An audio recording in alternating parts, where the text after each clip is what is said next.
हुए हीरे पैसे वालों को मैं ये समझाऊं गली गली, लूट सके तो लूट ले बंदे, शोर मचाऊं गली गली। हीरे पैसे वालों को यह मैं समझाऊं गली गली, लूट सके तो लूट ले बंदे, शोर मचाऊं गली गली, शोर मचाऊं गली गली। किन किन लोगों ने कैसे कैसे प्रभु का दर्शन पाया है, और प्रभु ने कैसे उनको अपने में मिलवाया है।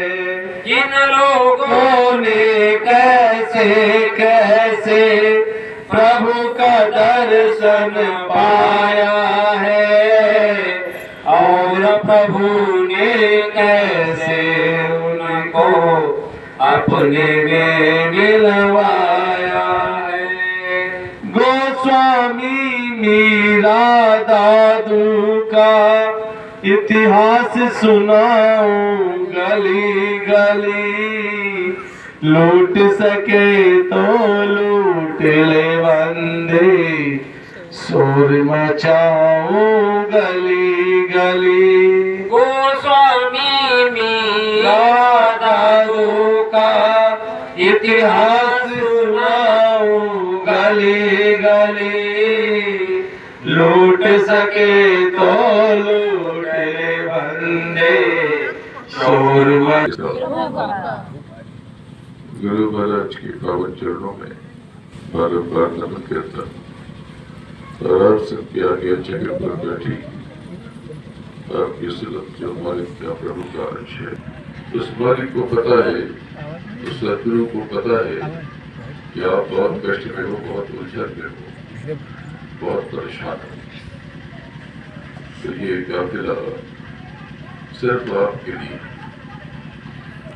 मालिक ये बताना चाहता है कि प्रेमियों प्रेमी हो, आप अकेले नहीं हो, अकेला समझने की भूल मत करना। आप जिससे उपजे हो, आप जिसका अंश हो, ये पूरी कायनात उसकी है, ये पूरा संसार उसका है, ये सृष्टि उस सृष्टा की है जिसके आप हिस्से हो। तो पहले कुछ भी नहीं था, पहले सिर्फ एक अनामी, अनामी यानी गुरु महाराज, उनकी मौत से समूचा विस्तार और अलग अलग अलग संसार हुआ, और मालिक की मौत से, उस अनामी की मौत से उसका व्यक्त स्वरूप प्रकट हुआ। आगम बालक और सब उसी अनामी का व्यक्त स्वरूप। आप सब अपने मालिक के साथ, अपने स्वामी के साथ उसके लोक सत्य लोक में अमरपुरी में बड़े आनंद से मालिक ने पुनः अपना विस्तार किया और नीचे महासुन तक रचना कर, और उसके बाद पुनः विस्तार किया, और ये पूरा शहर कबल और ये पूरा विस्तार हो गया। ये सारे मसाले जो जहां पर हैं या किसी भी संसार में हैं, ये सब उस सत्य पिता के राधा स्वामी दयाल के अपने धाम से उतारेंगे। देखो प्रेमियों, नीचे जहां पर आप सबसे निचली रचना के स्वामी जो 16 निर्गुणों में सबसे छोटे हैं, ये कोई निचली रचना उनकी अधीन है। ये निचला संसार उन्हीं के नियंत्रण में, इसके स्वामी बनी। उन्होंने अपने मुख से एक लाभ श्लोक प्रकट किए और कर्मों का विधान बना दिया है, जिसका सार है कि आप अच्छे से अच्छा करो और बुरे से बुरा करो। आप कर्म करने के लिए स्वतंत्र हैं, लेकिन आप फल भोगने के लिए कर्तव्यों पर। इसका मतलब आप बैंक में चाहे जितना जमा कर दो, आपको ब्याज देना पड़ेगा। आप बैंक से जितना चाहे उतना ले लो, आपको ब्याज चुकाना पड़ेगा। यही 1 लाख श्लोक वेद कहलाए, जिसके बहुत सारे मंत्र और श्लोक को ये जो नियम बने कर्मों का विधान, ये सारा दुख उसी के कारण है, क्योंकि आपने अनजाने में न जाने कितने प्रकार के नाना प्रकार के कर्म कर दिए और अब आपको उसका फल भोगना पड़ेगा। बात को समझो और पूरी व्यवस्था को समझ लो। दुख है, कष्ट है, पीड़ा है, ये सब आपके कर्मों से उठी। तो चलो अभी भी कुछ नहीं करा, जो आपने फैसला कर दिया वो तो कर दिया, नए कर्मों को लेकर सजग हो जाओ, नए कर्मों को लेकर सतर्क हो जाओ। तो आप कहोगे कि हम सब तो अच्छा ही कर्म करते हैं, सत्संग में बैठते हैं, आध्यात्मिक प्रवृत्ति है, यथासंभव तो ठीक करते हैं। आप हो सकता है कि कायिक कर्मों की यानी काया से किए गए कर्मों की बात कर रहे हैं। काया से तो आप लगभग ठीक ही करते होंगे, लेकिन इसके अलावा भी कर्मों के प्रकार हैं जो अनजाने में वो आपका प्रत्याघात कर रहे हैं। वो है वाणी के कर्म, यानी जुबान से। जुबान से आप रोज न जाने कितना आचरण करते हो, और सबसे बड़ा कर्म आप चिंतन से करते हो, विचारों से करते हो, सोच से करते हो, जिसको मानसिक कर्म कहते हैं। जो सोचोगे वैसा होगा। अगर आप कहोगे कि फला का नाश हो जाए, उसका नाश हो ना हो, आपका नाश जरूर होगा। अगर आप सोचो कि उसने मेरा बुरा किया, उसका बुरा हो जाए, तो उसका बुरा तो वाला हो ना हो, आपका बुरा उसका बुरा क्यों नहीं होगा? देखो ऐसा है, जिसने जो कुछ किया है वो अपने कर्मों को जाने, क्योंकि कर्म करने के साथ तय हो जाता है कि उसका फल कब और कितना मिलेगा। लेकिन जब आप नए कर्मों, नई कामनाओं को करते हो कि प्रभु इसको दंड देना, ये नया कर्म हुआ, अब आपको इसे भोगना पड़ेगा। बहुत बारीकी से समझो, ये दिन रात चिंतन करते हो, ये भगवान मैं बहुत परेशान हूँ, दया कर दो, और बहुत परेशान हूँ, ये परेशान हो जाओगे, क्योंकि आप दिन रात परेशानियों का चिंतन करते हैं। मैं हमेशा आपका चिंतन करता हूँ, बहुत दूर से चल के आप तक पहुंच गया।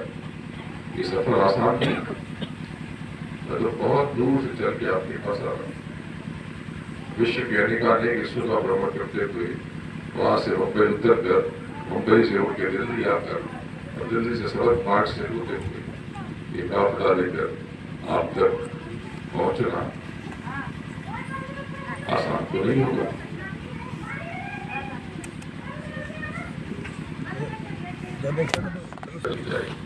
क्यों? क्योंकि ये मानव तन तेरा एक का मकान है। ये आपको नाम की कमाई के लिए मिला, प्रभु की प्राप्ति के लिए मिला। तो आपने ये सब तो किया नहीं, आपने क्या किया? थोड़ा घर बन जाए, मकान बन जाए, एक बड़ा हो जाए, ये हो जाए, वो हो जाए। ये सारी चीजें आप छोड़ के जाने वाले हो, और छोड़ के जाने वाली चीजों का इंतजाम आप पूरी जिंदगी को करते रहते हो। जैसे मैं आप पे आया इस महल में, और मैं जानता हूँ कि मुझे थोड़ी देर के बाद यहाँ से चले जाना है। मैं कहूँ कि ये सोफा जरा अच्छा लगा देते, ये लोग कैसा सोफा ले आओ, या कालीन बिछा दो थोड़ी महंगी, ये लो पैसा कालीन ले आओ, या पंडाल और भव्य बना दो, ये लो, यानी जो कुछ मैं लेके आया था वो सब यहाँ पर खर्च कर दो।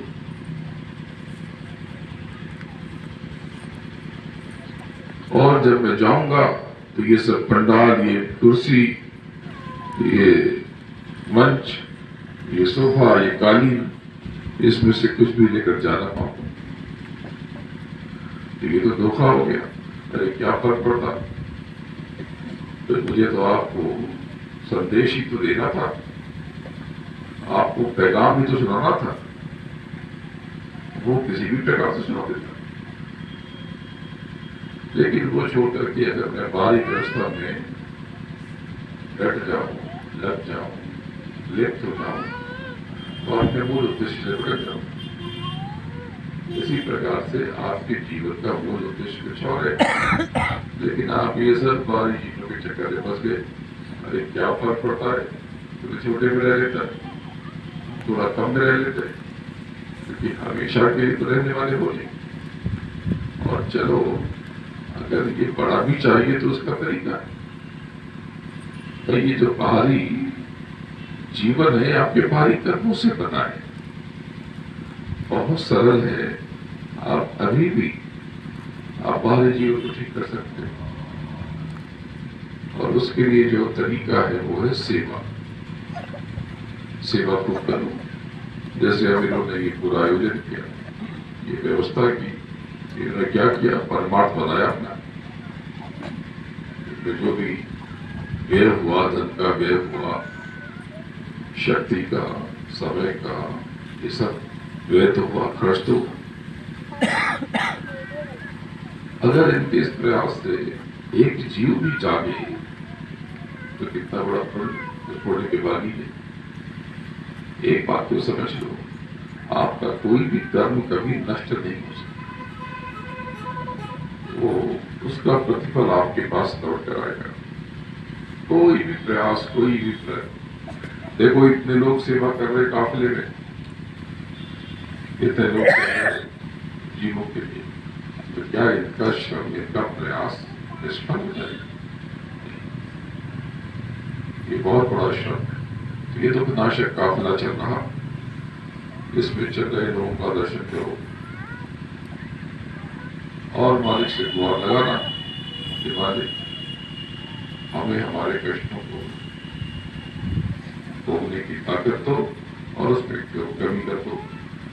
तो जो तय हो गया, जो आपने कर्म कर दिए, उसका फल बन गया, तो क्या उस फल को कम किया जा सकता है? मूल तरीके से समझो तो नहीं। तो फिर कैसे? आप ये समझ लो कि आपने कुछ कर्जा ले लिया, उसके लिए 25,000 महीना आपको देना है, और आपकी कमाई 25-30,000 ही है। तो ये क्या हुआ? दुख हुआ, ये बहुत बड़ा कष्ट हुआ कि आप जियोगे कैसे, अपने परिवार का भरण पोषण कैसे करोगे? ये तो बहुत बड़ा दुख हुआ। अब क्या करें? तो बैंक से गुहार लगाओगे कि बैंक कर्जा माफ कर दे, तो कर्जा तो माफ करेगी नहीं, तो फिर क्या करें? अब ये कर्जा तो चुकाना है, ये कर्जा तो चुकाना है, फिर क्या करें? तो आप अपने गुरु की दया लेकर के, तो सदगुरु के मेहर लेकर के अपनी कमाई बढ़ा लो, कुछ नई चीजें सीख लो, अपना काम ऐसा करो कि अनूठा हो जाए, अनोखा हो जाए, विलक्षण हो जाए, और अपनी कमाई बढ़ा लो। अगर आपकी कमाई महीने की 2-4-5 लाख हो जाए तो ये 25,000 पता भी नहीं चलेगा, यानी 25,000 तो चुकाना पड़ेगा। लेकिन अब दया मिल गई, आपको बरकत मिल गई, अब ये 25,000 पता भी नहीं चलेगा, यानी तलवार का हो गया सुई। बस ऐसे दया होती है संसार। ये तो विनाशक का अपना आपके लिए तलवार का सुई करने की दिशा का एक क्रम उपक्रम है। इसमें गुरु महाराज की, हुजूर की बहुत बड़ी मौज है, बहुत बड़ी। देखो एक बात समझ लो प्रेमियों, समय बीता जा रहा, सांसों की पूंजी खत्म हो जा रही। धीरे धीरे आहिस्ता आहिस्ता शरह शरह आपका जीवन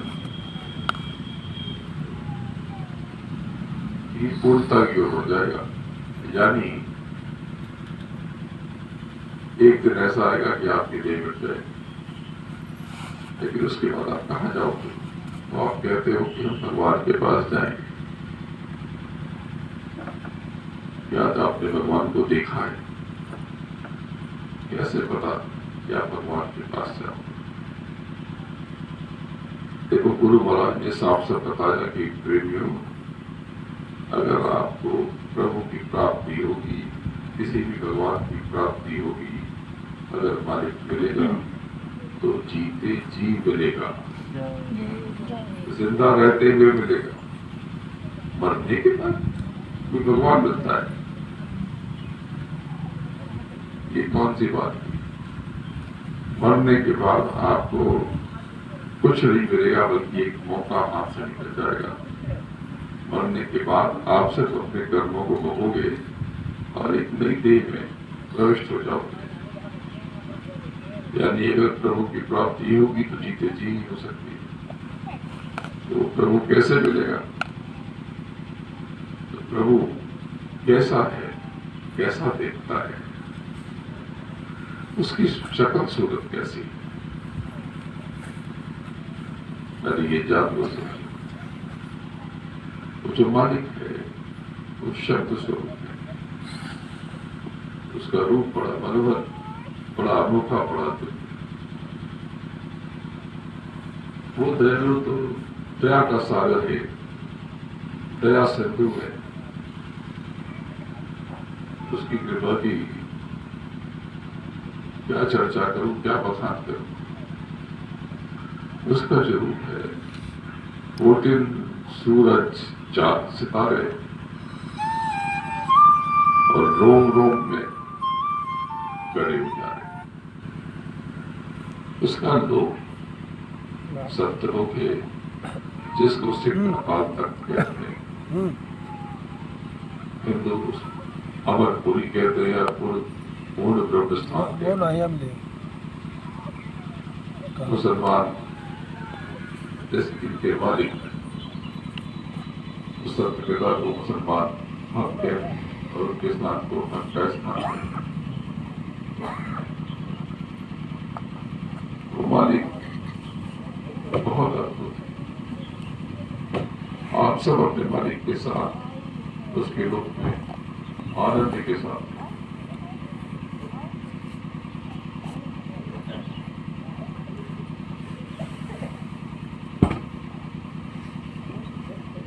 देखो प्रेमियों, आप यहाँ से बहुत बड़ी दया लेके जाओगे। आज आपको जो मिलेगा वो आपको कुछ भी करके मिल नहीं सकता। ये केवल बात ऐसी नहीं, आपको ध्यान से आज लौकिक बरकत भी मिलेगी और पारलौकिक। आप यहाँ पर अभी कुछ महीने पहले नवंबर माह में मुंबई के निकट नवी मुंबई में बहुत बड़ा यज्ञ हुआ, साकेत महायज्ञ। उसमें बहुत चमत्कारी दवा बनाई गई। पिछला यज्ञ, उसके पहले का यज्ञ उत्तराखंड के रामनगर में हुआ था, और उसके पहले के एक भुसावल में, और उसके पहले के अलग अलग जगहों पर होते रहे। इसके पूर्व समझो तो गुरु महाराज ने फरमाया कि कलयुग में कलयुग जाएगा और कलयुग में सतयुग आएगा। कलयुग में कलयुग जाएगा और कलयुग में सतयुग आएगा। इसके लिए मालिक ने 3 महायज्ञ किए थे। 3 महायज्ञ किए थे। तीसरे यज्ञ में मैं शरीर उपस्थित था। ऐसा अद्भुत यज्ञ जिसकी कल्पना भी नहीं की जा सकती। वो आखिरी तीसरा यज्ञ काशी में हुआ था, गंगा के उस पार। तब लोग कहा करते थे, काशी के वासी निवासी कि गंगा के उस पार तो भूतों का डेरा है, कोई जाने की हिम्मत नहीं कर पाता था। उस अभ्यास के बाद वहां पर कोई रहता नहीं था। लेकिन गुरु महाराज ने कहा यह यज्ञ वही होगा, और गुरु महाराज ने वहां पर दूसरा शहर बसा दिया, जिसको देखने के लिए काशी के बनारस के लोग वहां पर जाया करते थे और दांतों तले उंगली दबा दिया करते थे। तीसरे यज्ञ यानी सन 1989 का फरवरी महीना, उस यज्ञ के पश्चात गुरु महाराज ने घोषणा की कि अब चौथा यज्ञ बहुत बाद में होगा, और उस यज्ञ से मैं सत्ययुग की अगवानी की घोषणा कर रहा हूं। और प्रेमियों, गुरु महाराज ने मुझे आदेश और निर्देश दिया कि इनको भोजन देते रहो, इसको देवी देवताओं को। भोजन क्या हुआ? देखो, ये स्थूल शरीर आपका है, लेकिन देवी देवताओं की जो देह है वो 17 तत्वों की पारदर्शी देह है। वो संसार बहुत दूरी है, बहुत प्रकाशवान संसार है। ऐसा वैसा संसार नहीं है, ऐसा वैसा जगत नहीं है। वो 17 तत्वों का पारदर्शी, ऐसी अनोखी मस्ती है वहां, ऐसा आलोक, या आपकी वो बात समझ में नहीं आ सकती। तो उनका भोजन सुगंध है, सुगंध, महक। ये स्थूल भोजन उनका नहीं है। ये जो फल प्रसाद ये वो ग्रहण नहीं करते, वो महक ग्रहण करते हैं। इसलिए आप हर धर्म में, हर संप्रदाय में किसी न किसी प्रकार से धूप अर्पित करते हैं, दीप, कैंडल, होम हवन, आहुति, पुष्प, सारे सुगंधित पदार्थ इस्तेमाल किए जाते हैं। तो आपने अगर कहीं इनको धूप दिया, भोजन दिया, ये वो ग्रहण करते हैं, लेकिन ग्रहण करने के साथ ही वो नियम में बंधे हुए वो भी। और नियम क्या है? कर्म प्रदान विश्व रचि राखा, और जो जस कर रही कोई तस पर जाता। उनको भी ये कर्ज आपको चुकाना पड़ेगा। यानी आपने अगर कोई धूप दिया, उनको कोई भोजन दिया, आहुति डाली, तो आहुति उन्होंने ग्रहण की, और आहुति ग्रहण करते ही उनको ये आहुति अनंतों गुना आपको देनी पड़ेगी।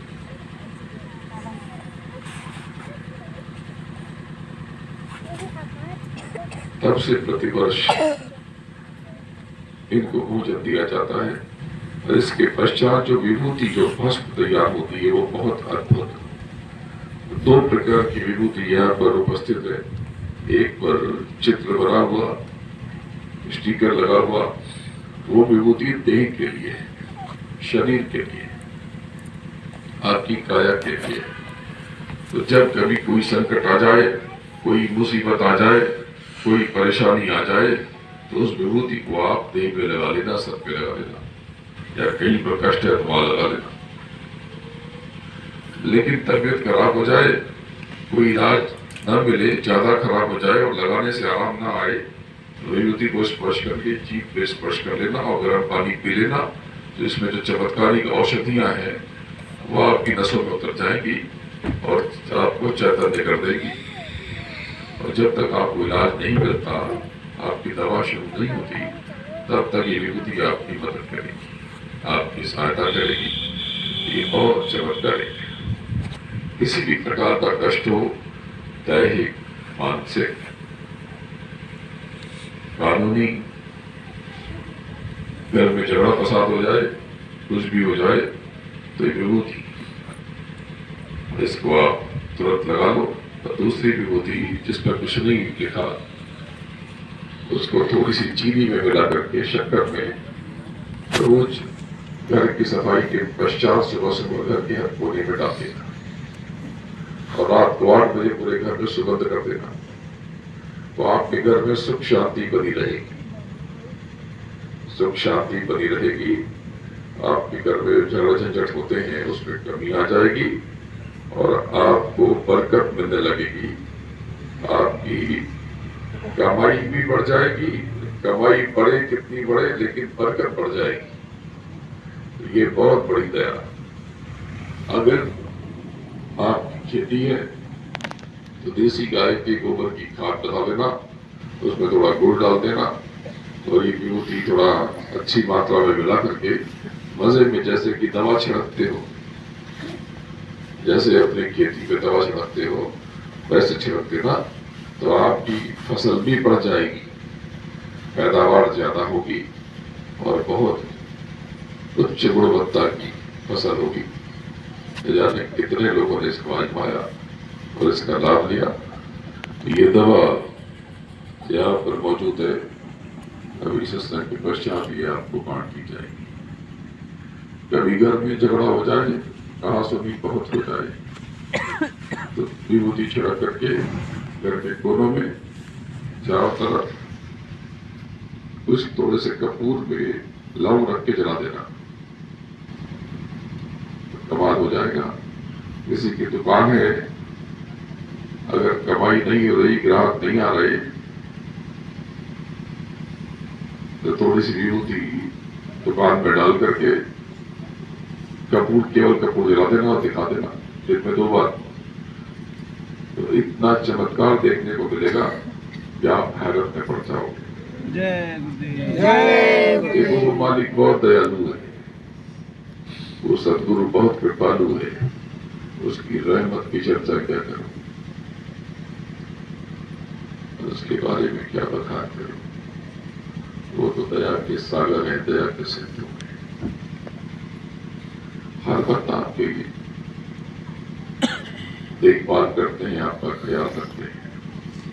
लेकिन आपको पता नहीं है, जब आप चलते हो और आपके पैरों के नीचे कांटा आ जाता है, सच्चा सदगुरु उस कांटे और आपके पैरों के बीच में अपना हाथ रख देता है, आपको पता भी नहीं चलता, आप नहीं जानते।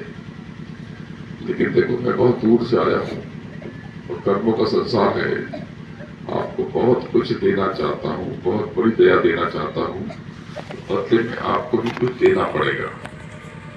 तो बदले में मैं आपसे कुछ चाहता हूं। देखो, मुझे बदले में आपसे धन दौलत नहीं चाहिए, क्योंकि आपके पास अपना ही कुछ नहीं है, तो आप मुझे क्या दोगे? आपके पास अपना कुछ होता आप लेके जाते, मृत्यु के बाद लेके जाते, तो मृत्यु के बाद तो उस लेके जाओगे, तो ये तो आपका हुआ नहीं। मुझे आपसे सेवा में, दक्षिणा में आपसे आपका क्रोध चाहिए, आपका क्रोध चाहिए। जो आप निंदा करते हो, दूसरों की निंदा चाहिए, आपकी उल्टी सोच चाहिए। जो आप बात बात में संदेह करते हो, पति पत्नी पे, पति पति पे, माँ बाप बच्चों पे, बच्चे माँ बाप पे, ये सब अपना उल्टा पुल्टा क्रियाकलाप, उल्टे पुल्टे क्रियाकलाप, ये सब आज मेरी झोली में डाल दो। प्रेमियों, मैं आपको वचन देता हूँ, अगर आपने मुझे ये भेंट, ये दक्षिणा, ये सेवा आज मुझे दे दी, तो मैं आप सबका जीवन आज से ही बदल के रख दूंगा। ये मेरा आपसे वचन है, ये मेरा आपसे वचन है। अगला यज्ञ काम होगा, इसकी घोषणा अभी तक नहीं की गई, अगले कुछ महीनों में कर दी जाएगी। लेकिन यह कि अब हमेशा नहीं होगा। ये विभूतियां, ऐसा वक्त आएगा जब हीरे की तरह इसकी कीमत हो जाएगी और लोग आपसे गुहार लगाएंगे, इस विभूति का एक कण मुझे दे दो, एक कण। उसके लिए लड़ाई होंगे लोग, इसको बहुत संभाल के रखना। और अगला यज्ञ जहां भी हो, आप सब जरूर पधारना। ऐसी अनुभूति होगी, ऐसी दया के भागी बनोगे कि आपकी आंखें कभी भी याद करोगे तो भर जाएंगी। ऐसी दया लेके आप लौटोगे, तो अगला यज्ञ जहां भी हो, आप अवश्य आने की कोशिश करना। और अगर आने में, क्योंकि यज्ञ बड़ा होता है, 9-10 दिनों का होता है, अगर एक होने में ये कि मैं 10 दिन आप न रह पाओ तो कोई बात नहीं, आप अपने कर्मों की आहुति वहां भिजवा देना, तब तक मैं आहुति डालता रहूंगा और आप अपनी सुविधा से आ जाना। लेकिन अधिक से अधिक वहां रहोगे तो बहुत बड़ा लाभ मिलेगा। देखो प्रेमियों, जिन भी देवी देवताओं की आपने पूजा की, अगर आपने उनका दर्शन नहीं किया, जीते जी दीदार नहीं किया, तो पूजा तो व्यर्थ हो गई, यानी आपकी पूजा में कमी रह गई। पूजा का मतलब जानते हो क्या है? पूजा का मतलब है चेतन से चेतन का स्मरण, यानी चेतन से चेतन का सुमिरन। इस आत्मा से उस परमात्मा का स्मरण ही पूजा है। बाकी जो आप करते हो वो कर्म कांड है, एक प्रकार का कर्म है। ये प्रसाद भोग लगाया, ये धूप किया, अगरबत्ती किया, होम हवन, ये सब कर्म है। जैसे सुबह उठते हो, देवियां भोजन बनाती है, नाश्ता बनाती है, ये कर्म करती हैं। आप पशुओं को चारा देते हो, भोजन देते हो, कर्म करते हो। पक्षियों को जल देते हो, कर्म करते हो। बच्चों को डांटते फटकारते हो, उल्टा कर्म करते हो। तारी प्रशंसा करते हो, सीधा कर्म करते हो। ये कर्म है, ये सभी कर्म कांड है। इसी प्रकार से ये जो करते हो ये भी कर्म कांड है। पूजा का अर्थ है चेतन से चेतन का सुमिरन। सुमिरन यानी स्मरण, यानी याद करना, आवाज देना हृदय से। तो जब कभी मौका मिले, दोनों आंखों के मध्य आप स्वयं को समेट लेना और उस प्रभु को, सदगुरु को महसूस करना।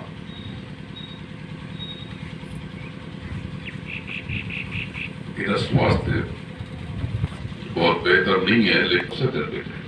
जल, पृथ्वी, अग्नि, वायु और आकाश।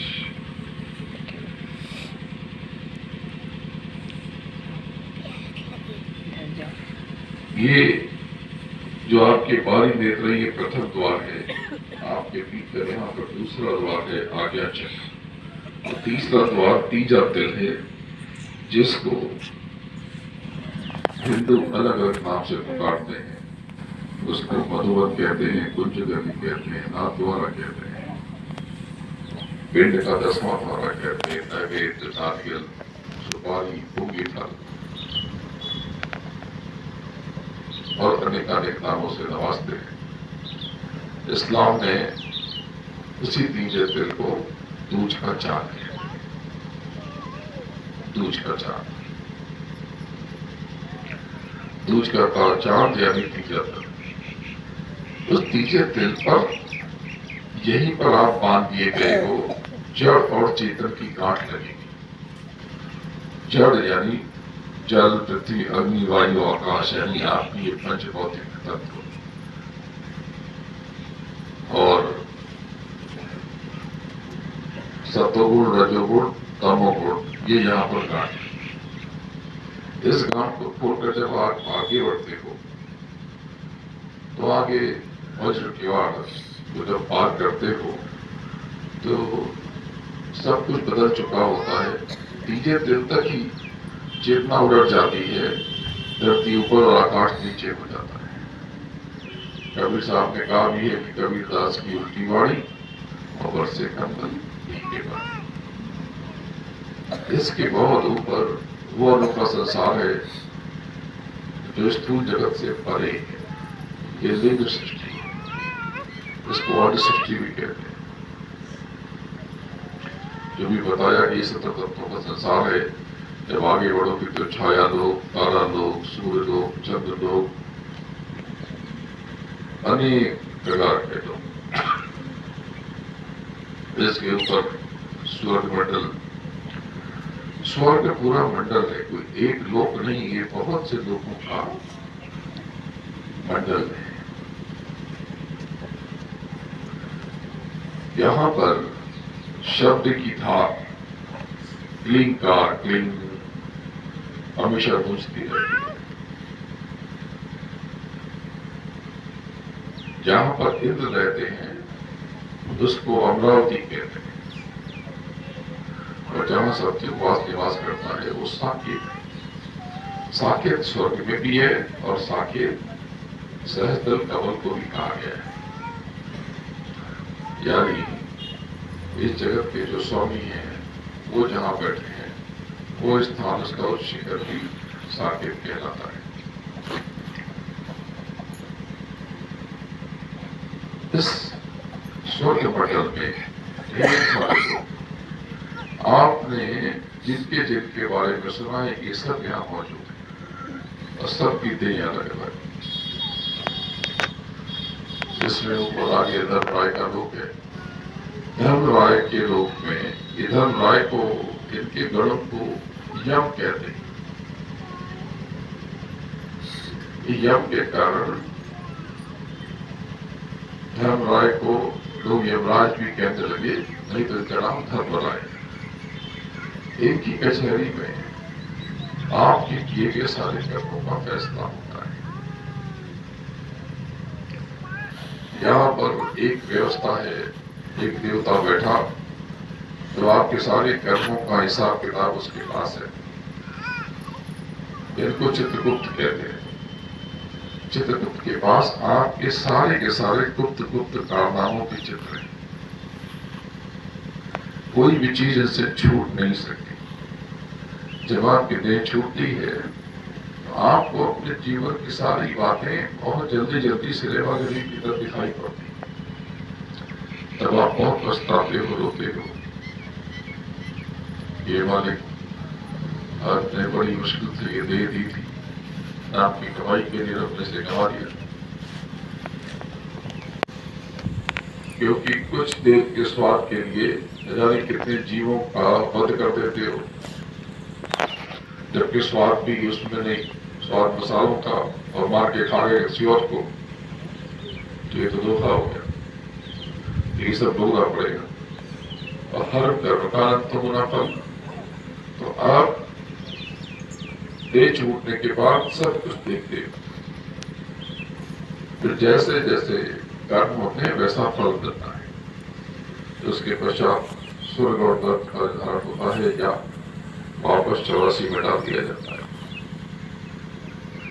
लेकिन जो ऊपर के धनियों का सुमिरन करते हैं, उनका ध्यान करते हैं, उनकी उपासना करते हैं, वो इस स्वर्ग नरक से बच जाते हैं। वो जहां नहीं डाले जाते। इसलिए आपने देखा होगा कि आध्यात्मिक लोग थोड़ा ज्यादा कष्ट में होते हैं। क्यों? क्योंकि ये जीवन उनका पूरा हिसाब किताब का साथ समझ लो, हिसाब किताब का जीवन। यानी जो दुख अनंतों जन्मों में भोगना था वो सब इसमें तलवार का सुई होकर के आपके सामने आ रहा। और बहुत से लोग समृद्ध भी हो जाते हैं। क्यों? क्योंकि अनेक जन्मों के पुण्य उनको इस जन्म में रोकने पड़ते हैं। तो बात को समझो। ऊपर वैकुंठ में तो ब्रह्मा का रूप है, बड़ा अनोखा रूप है। ब्रह्मा अपने लोक के चौथे भुवन में बैठे, चौथे भुवन में अपनी अर्धचेतना सावित्री के साथ। चतुर्मुखी ब्रह्मा उनके मुख से नाम चल रहा और वहां पर जब ध्वनि लोग इसको ओम समझ लेते हैं। ये ओम नहीं है, ये आम। यहाँ पे बहुत आनंद है, बहुत सुख। यहाँ पर पिंड का निर्माण हुआ। ये जो पिंड देह है ये ब्रह्मा वहां बैठ के बनाते हैं। ब्रह्मा तो सबको बनाते हैं नहीं, ब्रह्मा केवल पिंडज को बनाते हैं। अंडज और जल के जीवों को जगदम्बा बनाती हैं, उत्तमज को विष्णु रचते हैं और स्थावर को शंकर निर्मित करते हैं। ये बहुत अद्भुत रूप है। यहाँ बहुत आनंद है। ये ब्रह्मा इन्हीं को इस्लाम में नासूर कहते हैं और हिंदू इनको ब्रह्मा कहते हैं। बहुत से लोग ब्रह्मा और ब्रह्म में भ्रमित हो जाते हैं। ब्रह्मा अलग है और ब्रह्म अलग है। ब्रह्म 16 निर्गुणों को कहते हैं। बोलचाल में त्रिपुटी के मालिक को ब्रह्म कहा जाता है, लेकिन जो सबसे छोटे पुत्र हैं उनको भी निर्जन ब्रह्म कहते हैं। त्रिपुटी के मालिक ब्रह्म कहलाते हैं, लेकिन उसके ऊपर मार ब्रह्म कहलाते हैं और महाकाल ब्रह्म कहलाते हैं, और जो मालिक के जो स्वामी है वो राधा स्वामी दयाल वो पूर्ण ब्रह्म कहलाते हैं। ब्रह्म ब्रह्मा के मालिक जिसके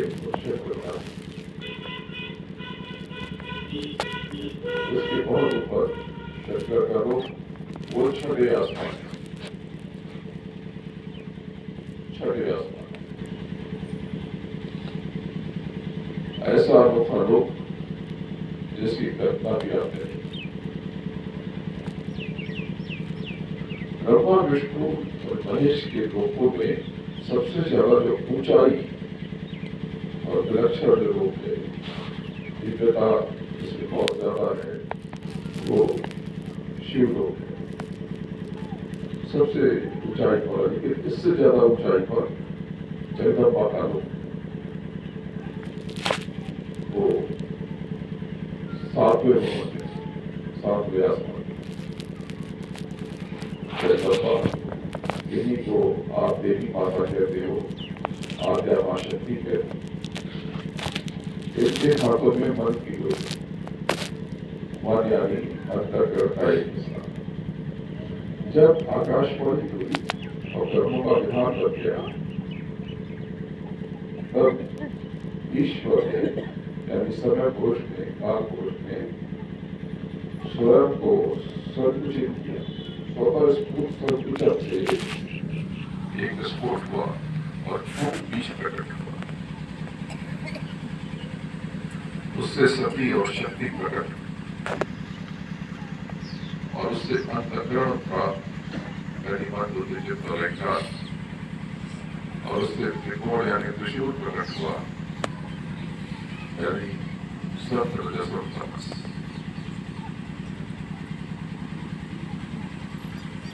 फिर ईश्वर के आदेश निर्देश से जगदम्बा ने 3 पुत्र प्रकट किए, जिनके बारे में मैंने बताया, ब्रह्मा विष्णु और महेश। और उन्होंने वैराट के साथ 9 करोड़ दुर्गा और 10 करोड़ शिव को प्रकट किया। देखो भेद बहुत है। मैं आपको ऐसी बारीक बारीक चीजें बताना और दिखाना चाहता हूँ जो आपने न जाना न सोचा। ये सब आप देख सकते हो, और ये देखना, ये दर्शन जीते जी ही संभव है। इसमें कोई धोखा कौन सा है? कुछ नहीं।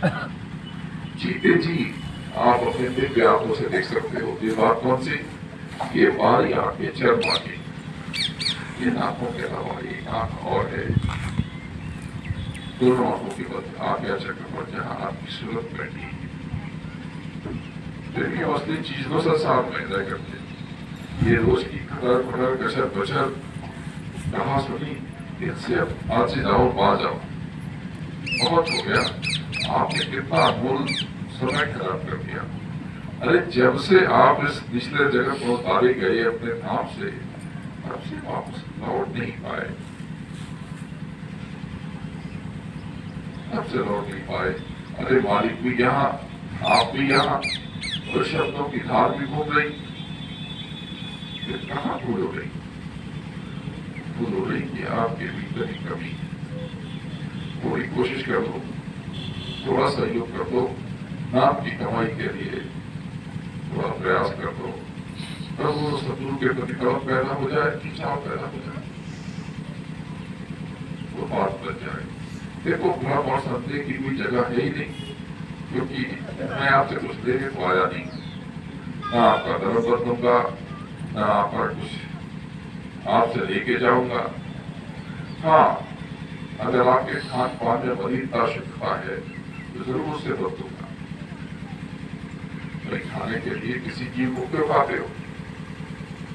स्वाद तो बसा होगा, आजकल तो बहुत से ऐसे पदार्थ आ गए, उससे ऐसी चीजें बनती है जो पता नहीं चलती कि क्या खा रहे। यानी सोयाबीन से बना तो वैसे ही स्वाद आता है, लोग कहते हैं। तो उसके लिए जीव को मारने की क्या जरूरत है?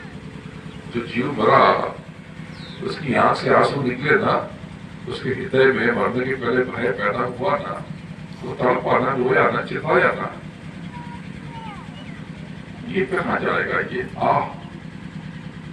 ये रुदन, ये बदुआ जो बढ़ते बढ़ते वो देख के जा रहा होगा, वो कहाँ जाएगी? आपके जीवन में आ जाएगी और आपका जीवन आंसुओं के सैलाब में डूब जाएगा। प्रेमियों, जब भी बनना, किसी के होठों पे खुशी बनना, किसी के हृदय का करार बनना, किसी के आकाश मत बनना। अरे मैं बाकी चीजों में नहीं बुझाता, लेकिन एक बात बताओ, एक बकरी पकड़ा, उसे खुजली होती है ना, उसके शरीर में खून निकलता है ना, मवाद बनती है ना, एनर्जी उसको भी होती है। बलबूत्र वो भी विसर्जित करता है, उसके हृदय में भी आमाशय और दुनिया भर के अंग है। मासिक धर्म उसको भी होता है। सब खा गए चीज, पसीना उसको भी होता है, खुजली उसको भी होती है, लाल टपकती है, खून बहता है, सब पोष पास के खा गए। इतनी गंदी बात। स्वयं विचार करो, कितनी सुंदर सब्जियां, ये देखो खेतों के बगल में बैठे, क्या हरियाली है, हरा हरा, कितना आनंद आता है। वही कुचड़ खाने में चले जाओ, कितनी बदबू आती है, चीख पुकार बची रहती है, 2 घंटा खड़े नहीं हो पाओगे। यहाँ खेतों में बैठे हैं, आसपास कितना आनंद है, कितना सुख करना, फलों के बीच, सब्जियों के बीच, अनाज के बीच, देखो कितना जीवन जीवंत लग रहा। तो ये चीज ये है कि गुरु महाराज जी ने देखा कि भाई आपसे कर्मों से कोई भूल चूक होगी, आपने किसी का कोई धन चुरा दिया तो गरीब बन जाओगे, धन दान कर दिया तो अमीर बन जाओगे, परमार्थ के लिए सेवा कर दी तो धनी बन जाओगे और पार लग जाओगे। सेवा ना की, बिगड़ डाला और फंसे रह जाओगे और उसका कर्म फल भोगोगे। लेकिन अगर आपने भजन नहीं किया तो बाद में कभी भजन करा लेंगे, लेकिन आपने एक जीवन के चक्र को नष्ट कर दिया तो 15 मिनट के स्वाद के लिए आप एक जीवन के चक्र को नष्ट करके अनंतों जीवन के चक्र में फंस गए। जब तक उस एक जीवन चक्र नष्ट होने की सजा अनंतों जीवन को नष्ट करके आपको न मिलेगी, तब तक भरपाई नहीं होगी। ये तो घाटे का सौदा हो गया। 15 मिनट के स्वाद के लिए इतनी बार मरे, जिए, पैदा हो रहे, ये तो बहुत बड़ा धोखा कर लिया आपने स्वयं के साथ। उससे अच्छा भूखे रह जाते, कुछ भी खा लेते। जो शक्ति फलों सब्जियों में है, जो आनंद इसमें है, वो कहाँ सब है? मांस में कहाँ उस स्वाद है? बोलो जय गुरुदेव। तो देखो प्रेमियों, आप मेरा सिर्फ यहाँ पी जाओगे, आप गुरु महाराज की बहुत बड़ी दया लेकर जाओगे। दोनों हाथ लगाओ अपने, ये लेने की मुद्रा है। जब कभी लेना हो तो आप ऐसे लेते हो, ऐसे लेते हो, ऐसे लोगे तो 4 दाने आएंगे और ऐसे लोगे तो सैकड़ों दाने आ जाएंगे। इसको इस तरह से अंजलि फैला लो और हाथ बंद कर लो। आपके जो भी कष्ट है तो सदगुरु से प्रार्थना करो, गुरु महाराज से निवेदन करो, फरियाद करो, उस राधा स्वामी दयाल से, परम पिता प्रभु से गुजारिश करो कि आपके दुखों में कमी हो जाए। ये मत कह देना प्रेमियों भूल से कि मैं बहुत परेशान हूं। अगर आप ये कहोगे कि मैं बहुत परेशान हूं तो दया कर देगा, तो परेशानी बढ़ जाएगी, क्योंकि परेशानी मांगी आपने एक तरह से। परेशान परेशान परेशान, परेशानी बढ़ जाएगी। आप ये कहना कि मालिक तेरी दया मिल जाएगी, ये कष्ट दूर हो जाएंगे और हमको पूरा विश्वास है कि तेरी दया हो जाएगी। विश्वास रखना, सारी शक्ति विश्वास है। तो चलो उत्तर में गुजारिश करो, प्रार्थना करो।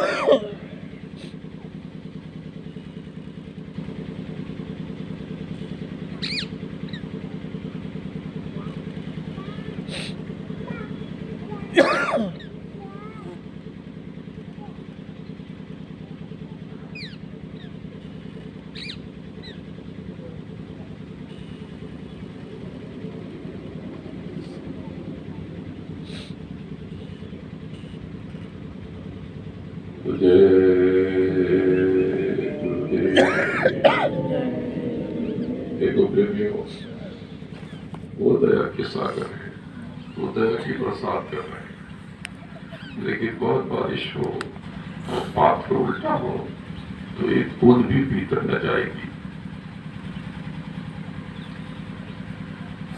और पात्र बहुत छोटा हो तो भी कुछ नहीं होगा। इस समुद्र के किनारे तो नहाने चले, वो चमचा लेकर के, चम्मच लेकर के जाने का भी स्नान कर पाऊं, तो पात्र को लेकर सतर्क रहना। और ये पात्र है विश्वास का पात्र, और ये पात्र सीधा होना चाहिए, औंधे मुंह से पड़ा नहीं होना चाहिए, सीधा हो। इसका मतलब यकीन, विश्वास अपना बनाए रखना, इसमें कोई धोखा नहीं। आपसे कुछ लेने नहीं आया, आपको देने ही आया। आप स्वयं महसूस करोगे कि ये हमारे गांव में आए थे, हमारे स्थान पर आए थे, तब से जीवन में बहुत फर्क पड़ गया। देखो, कुछ चीजों का ध्यान रखो, किसी की निंदा मत करो। गुरु महाराज ने साफ साफ कहा, किसी की निंदा करोगे तुम उसके पाप के बोझ की तरह दब जाओ। जो लोग निंदा करते हैं, जो लोग क्रोध करते हैं, चिल्लाते हैं या असत्य बोलते हैं या बार बार थूकते हैं,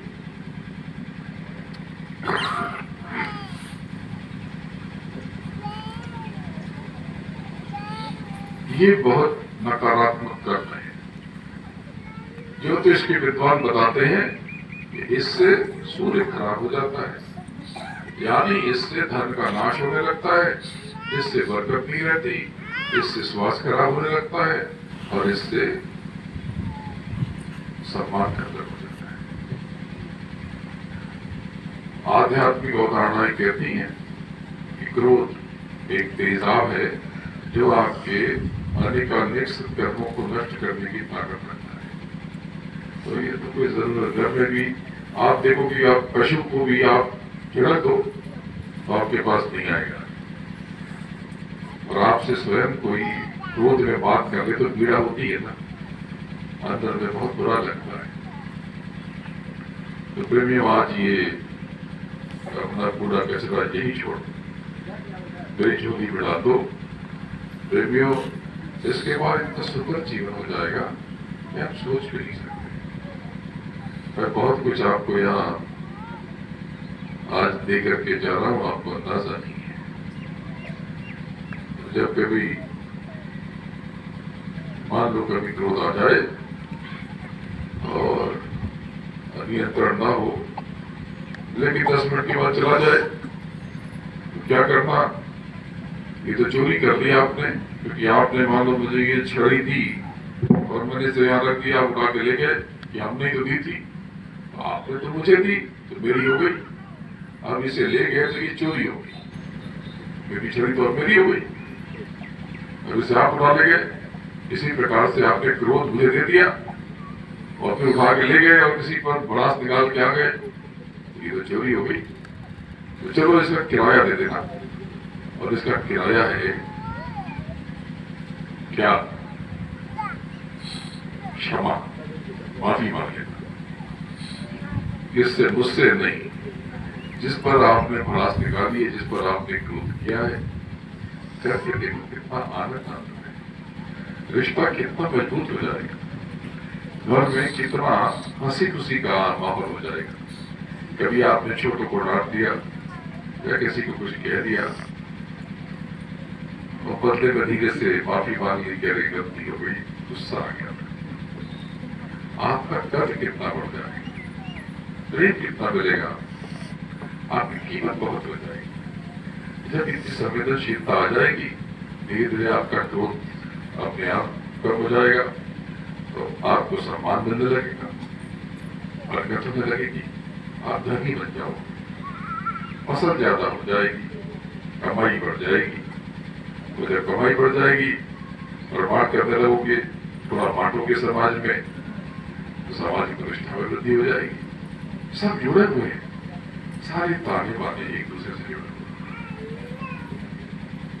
तो ये ध्यान रखो और ये याद चढ़ा दो।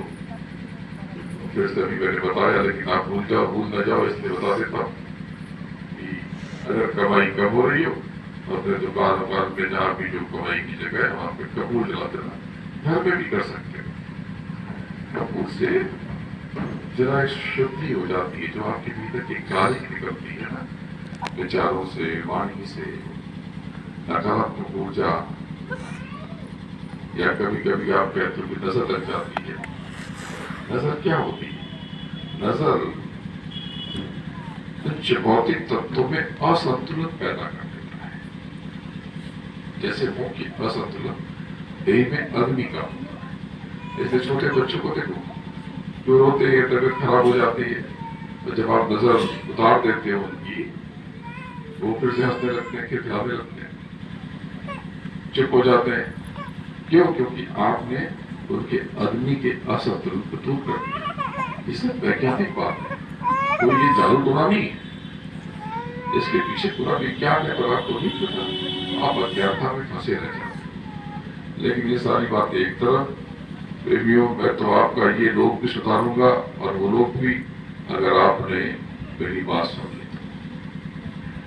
तो आज ये दक्षिणा आप देकर के जाना, क्रोध की और उल्टी सोच की। यहाँ से आज आप बहुत बड़ी दया लेकर जा रहे हैं। तो प्रेमियों मैं तो आपके प्रेम का भूखा हूँ, आप मुझे क्या दोगे, मैं आपसे क्या दूंगा? मुझे आपसे कुछ भी नहीं चाहिए। मैं अपने खर्चे पे वहां से मुंबई से चल के आ रहा हूँ, आपसे कुछ लिया नहीं। मेरे पास अपना बहुत कुछ है, मैं तो सिर्फ जो मेरे पास है वो आपको देने के लिए और अपने गुरु के आदेश का पालन करने के लिए आपको अनंतों जन्मों की नींद से जगाने आया हूँ। आपको ये बताने आया हूँ कि धाम अपने चलो भाई, पराए देश क्यों लेना। बोलो जय गुरुदेव, जय गुरुदेव, जय गुरुदेव, जय गुरुदेव। नाम किसका? जय गुरुदेव नाम किसका?